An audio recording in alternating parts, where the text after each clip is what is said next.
दर्शकों, आप जुड़ चुके हैं जेके फैक्ट के साथ और आपका बहुत बहुत स्वागत। मैं हूं उमेश पंगोत्रा और आपके पास आ रहा हूं आज की सबसे बड़ी खबर को लेके कि जो श्रीनगर में गुपकार अलायंस की जो बैठक डॉक्टर फारूक अब्दुल्ला जो नेशनल कॉन्फ्रेंस के अध्यक्ष हैं उनके निवास पर हुई है, तो उसमें नया तो कुछ नहीं है। सभी को मालूम है कि उनका एजेंडा क्या है। जो पॉलिटिकल पार्टीज वहां पे उपस्थित थी, जो उनके लीडरान वहां पे थे, जो मीटिंग में मौजूद थे, उन्होंने क्या एजेंडा वहां पे रखा है ये तो सबको मालूम है।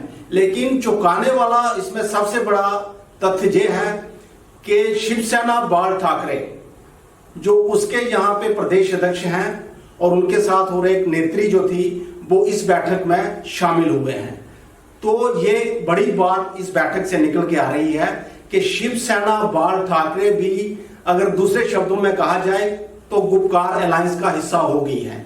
वहीं दूसरी ओर डॉक्टर फारूक अब्दुल्ला ने यह स्पष्ट किया है कि लोगों को गुमराह करने की कोशिश की है कि देखो 20 से 25 हजार मतदाता नहीं बनेंगे, बाहरी राज्यों से आएंगे और इसके साथ ही जो संख्या 50 और 60 लाख भी हो सकती है, तो इससे जो है जम्मू कश्मीर की डेमोग्राफी चेंज हो जाएगी। तो जब हम दूसरी ओर बात करें तो जो इस बैठक में मौजूद थी पीडीपी की अध्यक्ष महबूबा मुफ्ती, वो जानती हैं कि उनके वालिद, उनके फादर जो जम्मू कश्मीर के मुख्यमंत्री रहे हैं, उन्होंने खुद उत्तर प्रदेश से चुनाव लड़ा था और देश के वो गृह मंत्री बने थे वीपी सिंह की सरकार में।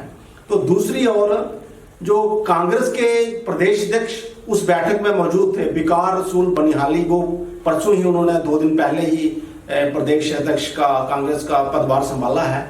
तो उनके जो नेता थे विकार रसूल बनिहाली, जो उनके बड़े दिग्गज नेता कांग्रेस के, जम्मू कश्मीर के मुख्यमंत्री भी रहे हैं डॉक्टर गुलाम नबी आजाद, तो उन्होंने भी महाराष्ट्र से 2 बार नहीं 3 बार चुनाव लड़के लोकसभा में आए हैं।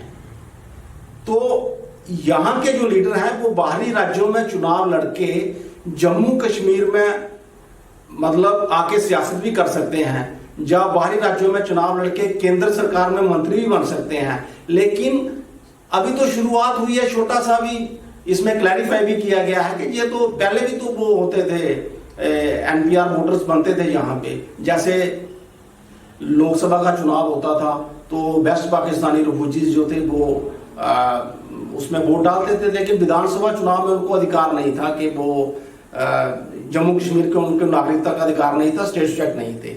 इसलिए अब उनको अधिकार मिल गया, हमें डोमिसाइल हो गया, तो वो तो वोट डालेंगे, इसमें तो किसी को दिक्कत नहीं होनी चाहिए। तो जब आप वेस्ट पाकिस्तान रिफ्यूजियों के पुराने लोगों से बात करो, जो उनके पुराने जो 75 प्लस हैं या 80 के करीब हैं, तो वो तो यही कहते हैं कि जब 47 में हम लोग आए तो हम तो वापस जा रहे थे दूसरे राज्यों में। तो उस समय नैंका के जो संस्थापक हैं स्वर्गीय शेख अब्दुल्ला ने यही कहा था कि भाई आपको तो हम नागरिकता का अधिकार देंगे, लेकिन आप यहाँ बस जाओ। लेकिन उनको 70 साल तक वो नागरिकता का अधिकार नहीं मिला। तो फिर मैं उस मुद्दे पे आता हूं कि जो मीटिंग हुई है गुपकार अलायंस की, उसमें सबसे बड़ी जो दिलचस्प जो रिपोर्ट निकल के आ रही है, शिवसेना बाल ठाकरे का उसमें शामिल होना। तो दूसरे शब्दों में यह कहा जाए कि जम्मू कश्मीर में शिवसेना भी गुपकार अलायंस का हिस्सा बन गई है। इसी के साथ मुझको दीजिए इजाजत। आपका बहुत बहुत धन्यवाद।